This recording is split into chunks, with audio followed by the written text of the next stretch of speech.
Jadi kepribadian manusia itu terbentuk dari banyak sekali komponen atau sifat dan setiap komponen itu merupakan variabel ya. Jadi setiap orang memiliki kepribadian yang susunan komponennya berbeda dengan orang lain ya. Misalnya sifat ini, sifat itu dan lain-lain kalau dikumpulkan jadi kepribadian ini ya. Jadi karena itu setiap orang memiliki kepribadian yang berbeda dengan orang lain. Namun untuk memudahkan kepribadian itu dapat dikelompokkan menjadi 4 jenis, yaitu sanguinis yang populer, itu komponennya apa saja, kemudian melankolis yang sempurna, koleris yang kuat, flegmatis yang damai. 4 itulah yang perlu kita ingat. Tentu ada campurannya, misalnya sanguin koleris atau koleris sanguin, melankoli koleris, melankoli flegmatis dan sebagainya. Jadi secara sekilas gambarannya sanguin itu sifatnya spontan, lincah, periang, optimis, ekstrovert, tapi suka pamer dan suka perintah.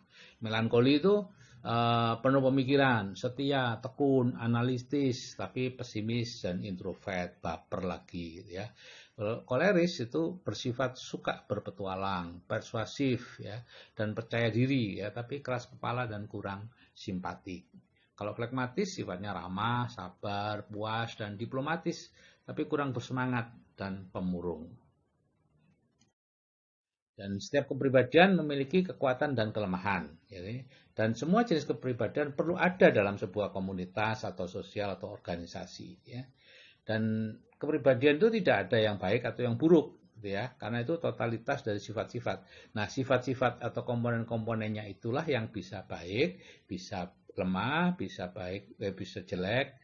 Itu komponennya. Kalau totalnya tidak ada yang baik, tidak ada yang buruk. Karena semua dibutuhkan. Jadi silakan mengetes sendiri apa kepribadian dari masing-masing, gitu ya. Misalnya ini kekuatan sanguinis populer ini ya, ekstrovert, periang, optimis, gitu ya.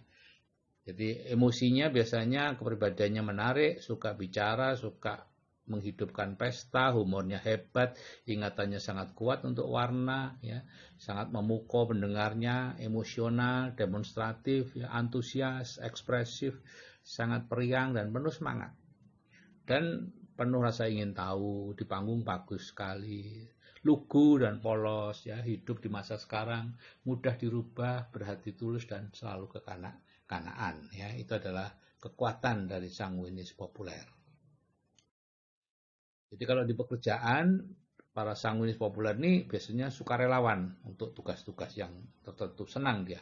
Ya, selalu memikirkan kegiatan-kegiatan baru, mudah tampak hebat di permukaan, sehingga dia sering dipilih menjadi ketua organisasi ini, ketua organisasi itu, dan sebagainya.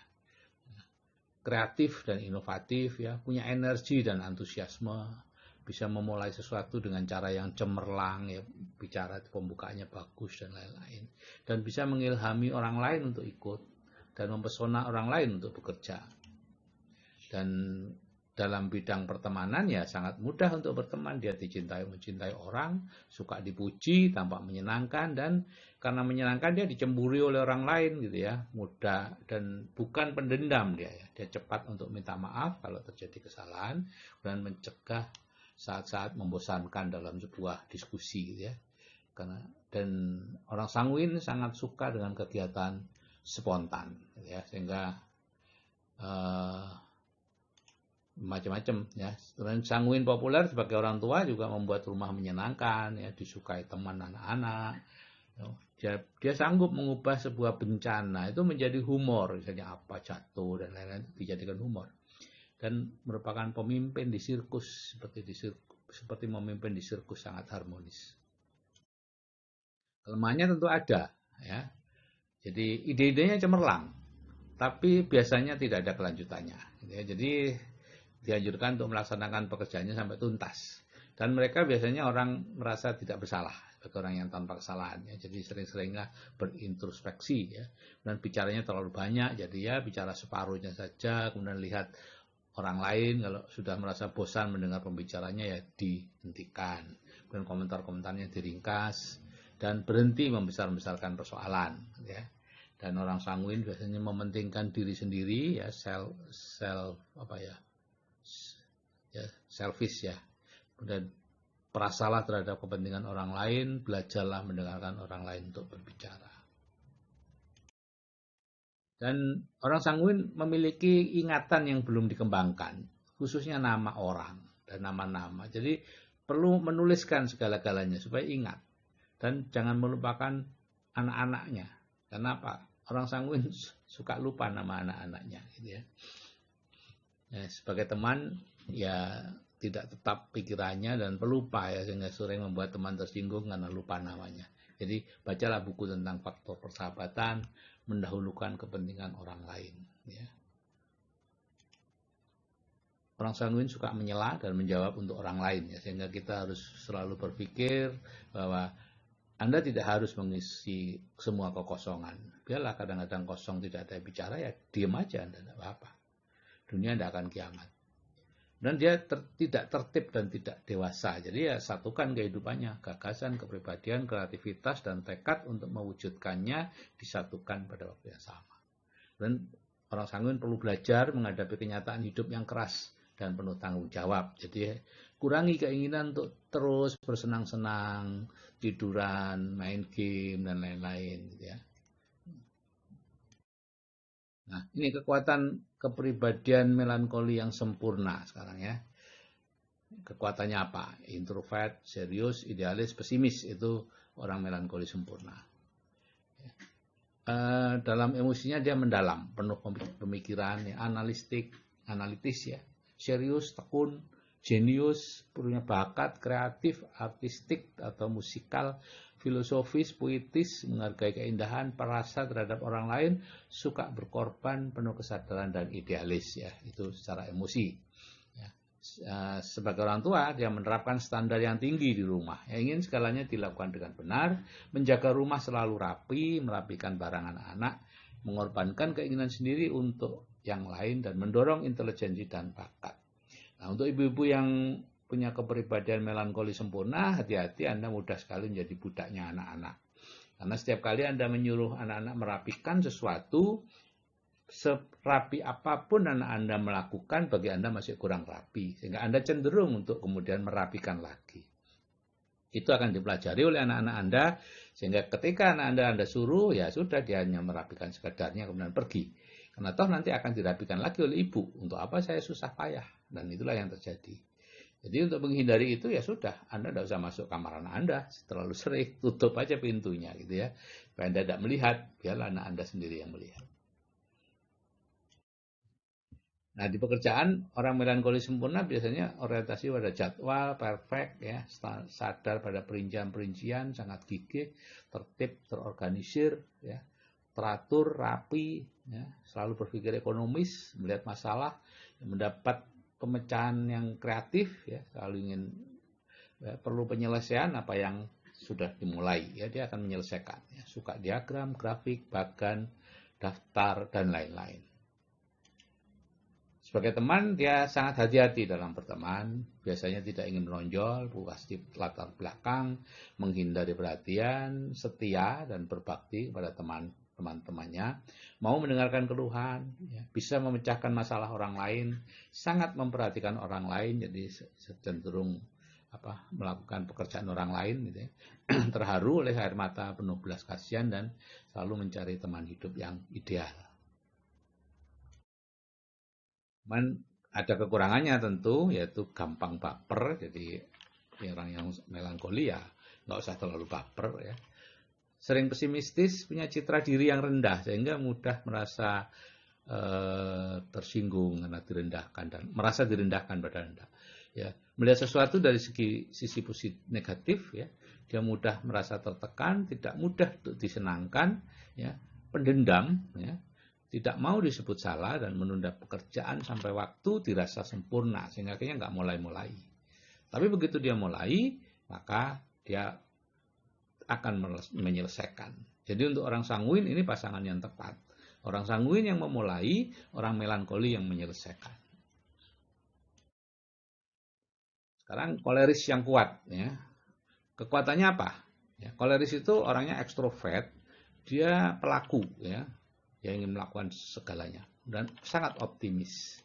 Jadi secara emosi itu punya bakat memimpin, ya, sangat dinamis, aktif, memerlukan perubahan, selalu ingin berubah, harus memperbaiki kesalahan. Kesalahan siapapun dianggap salah, dia perbaiki. Berkemauan kuat dan tegas, ya, tidak emosional bertindak, tidak mudah patah semangat, bebas dan mandiri, memancarkan keyakinan dan bisa menjalankan apa saja. Orang koleris sangat bakat untuk menjadi seorang pemimpin. Ya. Sebagai orang tua tentu memberi kepemimpinan yang kuat, bisa menetapkan tujuan, memotivasi keluarga untuk kelompok, ya, tahu jawaban-jawaban yang benar dari semua pertanyaan anaknya, dan mengorganisir rumah tangga. Ya, itu kekuatannya. Nah, di pekerjaan tentu berorientasi target, ya, karena itu jadi pemimpin biasanya, melihat seluruh gambarannya, bisa terorganisasi dengan baik, ya, mencari pemecahan yang praktis, bergerak cepat untuk bertindak, mendelegasikan pekerjaan, menekankan pada hasil, membuat target, merangsang kegiatan, berkembang karena saingan. Jadi cocok untuk memimpin sebuah organisasi atau perusahaan. Kalau sebagai teman nggak nyaman, ya, tidak terlalu perlu teman, gitu ya. Mau bekerja untuk kegiatan tapi tidak mau berteman, mau memimpin dan mengorganisir, sehingga temannya sering merasa kalah, ya. Biasanya selalu benar, unggul dalam keadaan darurat.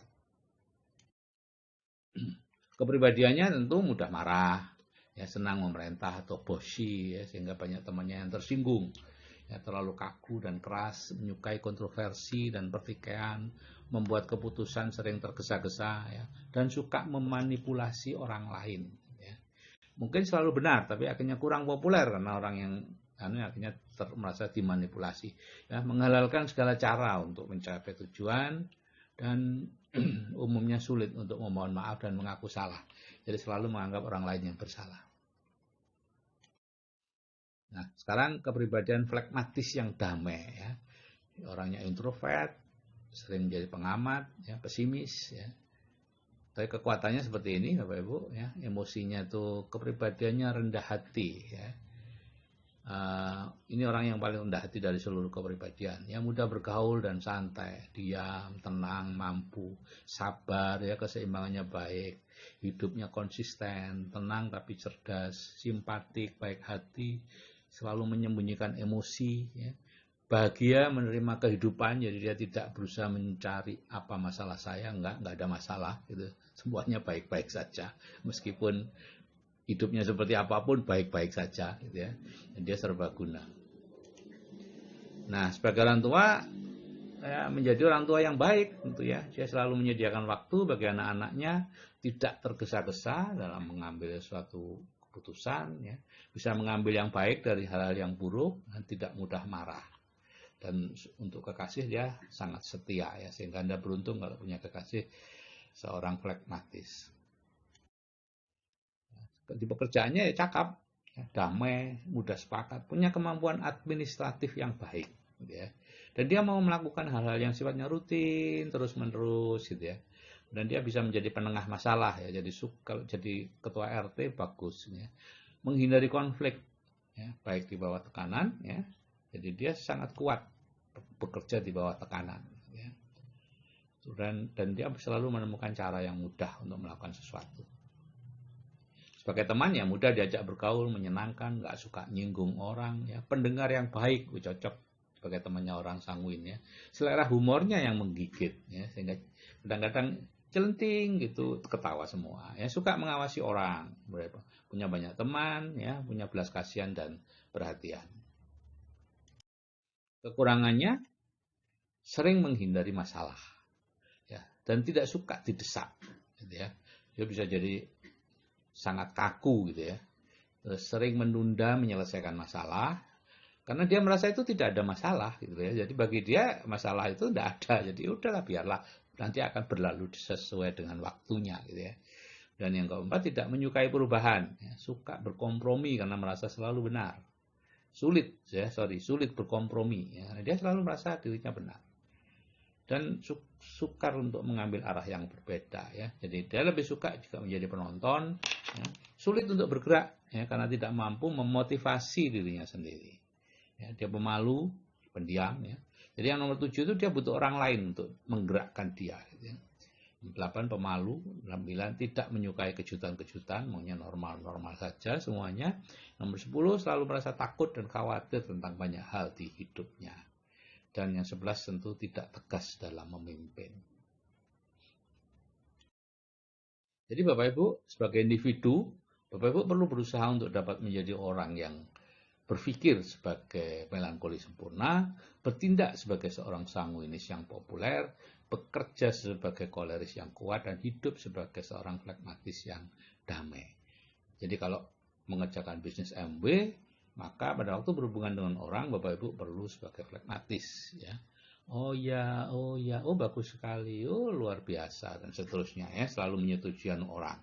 Tapi dalam membuat goal, Bapak Ibu perlu jadi orang melankoli yang teliti, dan dalam mengejar goal, bertindak sebagai seorang koleris yang punya tujuan yang jelas.